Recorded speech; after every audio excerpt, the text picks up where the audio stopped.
What a vision, what a thought. పిచ్చోళ్ళు అయిపోయాం మేమందరం. సో దేనికి అందరం పిచ్చోళ్ళు అయిపోయామో ఆ విషయం ఖచ్చితంగా మాట్లాడదాము. అయితే ఫస్ట్ నేను ఒక క్వశ్చన్ అడుగుతాను, దానికి మీరు ఆన్సర్ చెప్పండి. ఎంతమంది టీమిండియా బ్యాటింగ్ అయిపోయాక ఖచ్చితంగా టీమిండియా గెలుస్తుందని బ్లైండ్గా ఫిక్స్ అయ్యారు? అంటే డెసిషన్స్ మార్చుకోవడం కాదు, ఫ్రాంక్గా నిజాలు చెప్పండి.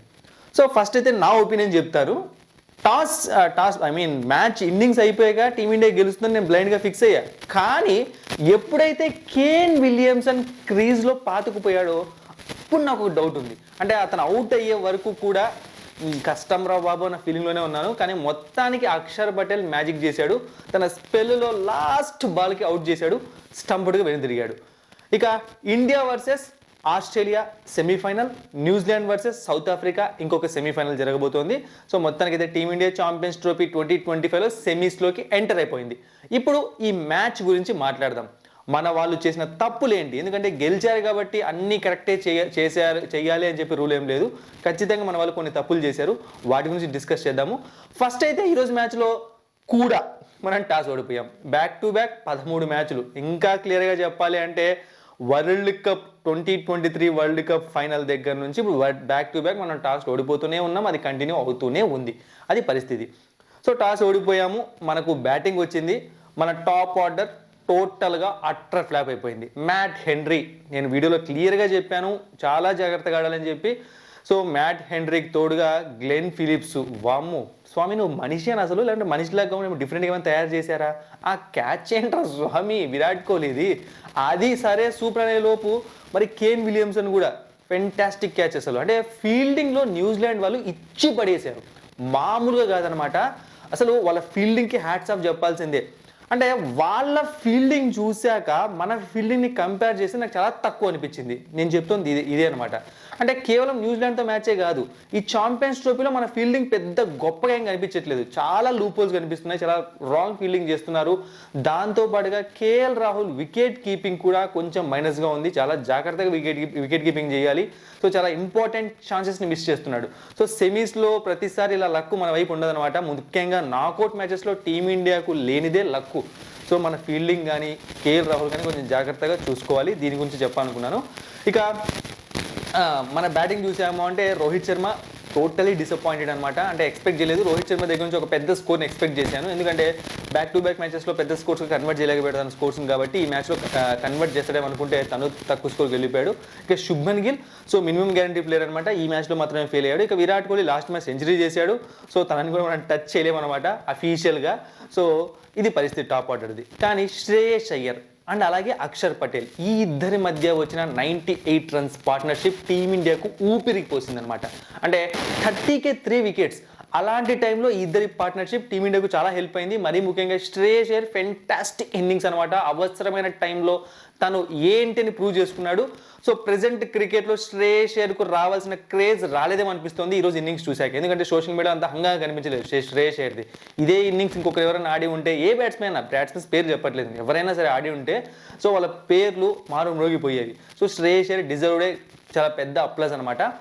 ఇక అక్షర్ పటేల్ కూడా చాలా మంచి ఇన్నింగ్స్ ఆడాడు. తనకున్న స్టేజ్లో తను చాలా ట్రై చేశాడు. ఇక తర్వాత నేను ఎక్స్పెక్ట్ చేసింది కేఎల్ రాహుల్ దగ్గర నుంచి, అలాగే రవీంద్ర జడేజా దగ్గర నుంచి, వాళ్ళ దగ్గర నుంచి ఒక మంచి ఇన్నింగ్స్. అంటే ఏదో 70లు 50లు అవసరం లేదు.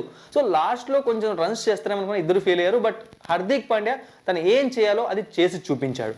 సో దీంతో మన బ్యాటింగ్ కంప్లీట్ అయిపోయింది. 249 రన్స్. సో 262 280 మధ్యలో స్కోర్ వచ్చింటే కంఫర్టబుల్ పొజిషన్లో ఉండేవాళ్ళు అందరూ, ఎందుకంటే ఆ పిచ్ పైన అది చాలు. బట్ చాలా తక్కువ వచ్చింది అనిపించింది. అయితే ఎందుకు వాళ్ళ విజన్ ఏంటి, వాళ్ళ థాట్ ఏంటి అంటే బేసిక్గా ఈరోజు యూస్ చేసిన పిచ్ డిఫరెంట్ పిచ్ అనమాట. అంటే ఇంతకుముందు బంగ్లాదేశ్ పాకిస్తాన్కి యూస్ చేసిన పిచ్ కాబట్టి ఈరోజు డిఫరెంట్గా పిచ్ యూస్ చేశారు. సో అది కొంచెం స్పిన్కి ఎక్కువ తిరుగుతుంది, స్లో పిచ్ అనమాట. దానికి సెట్ అయ్యే విధంగా కేవలం 2 ఫాస్ట్ బౌలర్స్ 4 స్పిన్నర్స్తో వచ్చింది టీమిండియా. అదే అన్నాను నేను, what a vision, what a thought. పిచ్చోళ్ళు అయిపోయాం మేమందరం. అంటే 4 ఫాస్ట్ బౌలర్స్ అనగా నాకు మైండ్ ఏం పనిచేయలేదు. నేను టెలిగ్రామ్లో కూడా పెట్టాను అనమాట. అరే ఇంతమంది ఫాస్ట్ బౌలర్స్ ఇంతమంది స్పిన్నర్స్ ఏంటి, ఫాస్ట్ బౌలర్స్ ఇద్దరేంటి, వర్కౌట్ అవుతుందా ప్లాను అంటే. 2 ఫాస్ట్ బౌలర్స్ ఎవరు, ఒకరేమో మొహమ్మద్ షమి, ఇంకోరేమో హార్దిక్ పాండ్యా. ఇద్దరికి ఒకే ప్రాబ్లం ఉంది, ఫిట్నెస్ ప్రాబ్లం. హార్దిక్ పాండ్యా ఎక్కువ ఓవర్లు బౌలింగ్ చేస్తే ఏమవుతుందో తెలియదు, ఇక మొహమ్మద్ షమీ కూడా మన ఇంజురీ తర్వాత వచ్చినప్పటి నుంచి కొంచెం ఆడ్గానే కనిపిస్తున్నాడు. పూర్తి ఫిట్గా అయితే మనకు కనిపించట్లేదు. ప్రతిసారి బయటికి వెళ్ళడం, లోపల రావడం, అంటే పెవిలియన్లోకి మ్యాచ్ జరుగుతున్నప్పుడు సో కొంచెం కనిపిస్తున్నాడు. సో ఎలా ఏమైనా కొంచెం తేడా జరిగిందంటే చాలా ఇబ్బంది పడుతుంది టీమిండియా. అంత డేరింగ్ డెసిషన్ తీసుకున్నారు. ఆ డెసిషన్ తీసుకున్నాక కూడా వాళ్ళు దాన్ని వర్కౌట్ చేసి టీమిండియాని గెలిపించారు. అదే ఇక్కడ మ్యాజిక్ అనమాట. సో వీళ్ళ న్యూజిలాండ్ టీంలో నన్ను చూస్తే ఓన్లీ కేన్ విలియమ్సన్ మాత్రమే ఇబ్బంది పెట్టాడు టీమిండియాని. ఇంకెవ్వరు కూడా ఇబ్బంది పెట్టలేదు. బాల్స్ డాట్స్ చేస్తున్నారు, నిలబడుతున్నారు తప్పితే ఎవరు రన్స్ చేయలేకపోయారు. అంత టైట్గా బౌలింగ్ పడింది. సో మన వాళ్ళ ఇక ఫీల్డింగ్ మిస్టేక్స్ వల్ల కొన్ని రన్స్ వచ్చాయి. సో మెయిన్గా మనం మాట్లాడాల్సింది వరుణ్ చక్రవర్తి గురించి అనమాట. సో అదరగొట్టేశాడు వరుణ్ చక్రవర్తి. ఇచ్చిన ఒక్క ఛాన్స్ని కూడా ఇలా గట్టిగా పట్టుకున్నాడు. సో ఇప్పుడు కుల్దీప్ యాదవ్ ప్లేస్ కొంచెం డేంజర్లో పడింది అనమాట. ఎందుకంటే నెక్స్ట్ నలుగురు స్పిన్నర్స్తో రారనమాట. సో ఖచ్చితంగా ఇంకొక ఫాస్ట్ బౌలర్ వస్తాడు టీంలోకి. సో మరి కుల్దీప్ యాదవ్ని పెట్టుకుంటారా, వరుణ్ చక్రవర్తిని పెట్టుకుంటారు? ఎందుకంటే వరుణ్ చక్రవర్తి ప్రూవ్ చేసుకున్నాడు, భయంకరమైన ప్రూవ్, మామూలు ప్రూవ్ కాదు. టీమిండియాకు మచ్ నీడెడ్ విక్టరీ ఇది. ఎందుకంటే ఫస్ట్ 2 మ్యాచ్లు మనం గెలిచిండేది బంగ్లాదేశ్తో అలాగే పాకిస్తాన్తో. వాళ్ళు మనకి గట్టి పోటీ ఇవ్వలేకపోయారు, ఇచ్చే స్టేజ్లో కూడా లేరు. కానీ మనకి ఎవరైనా ఇస్తే పోటీ మన గ్రూప్లో న్యూజిలాండ్ మాత్రమే ఇస్తుంది, ఫస్ట్ నుంచి అందరూ అనుకుంటున్నారు. సో అలాంటి much needed match, much needed విక్టరీని మనకు వరుణ్ చక్రవర్తి ఇచ్చాడనమాట. ఇక ఫాస్ట్ బౌలర్స్ చెప్పేది ఉన్నది ఇద్దరు పెద్ద గేమ్, వాళ్ళకి ఛాన్స్ రాలేదు, మొత్తం అంతా స్పిన్తోనే చుట్టేశారనమాట. సో పూర్తిగా మ్యాచ్ని, అంటే అసలు మన సైడ్ ఉండాల్సిన మ్యాచే కాదు ఇది, అలాంటి మ్యాచ్ని మన సైడ్ తీసుకొని వచ్చేసి గెలిపించేసారనమాట మన స్పిన్నర్స్. ఫెంటాస్టిక్ అని చెప్పాలి. సో ఇప్పుడు సెమీఫైనల్ మ్యాచ్ ఆస్ట్రేలియాతో ఉంది. అది గెలిస్తే మనం ఫైనల్స్కి వెళ్తాము. మరి ఏం జరుగుతుంది సెమీస్లో? ఎందుకంటే నాకౌట్ మ్యాచెస్లో ఇండియా వర్సెస్ ఆస్ట్రేలియా అంటే అది ఒక మెగా మ్యాచ్ అనేది చెప్పుకుంటాను. ఫైనల్ కన్నా పెద్ద మ్యాచ్ లాగా ఉంటుంది అనమాట చూడడానికి కూడా. సో ఖచ్చితంగా ఒక మంచి ప్రివ్యూ వీడియో, ఫెంటాస్టిక్ వీడియోతో మేము ముందుకు వస్తాను.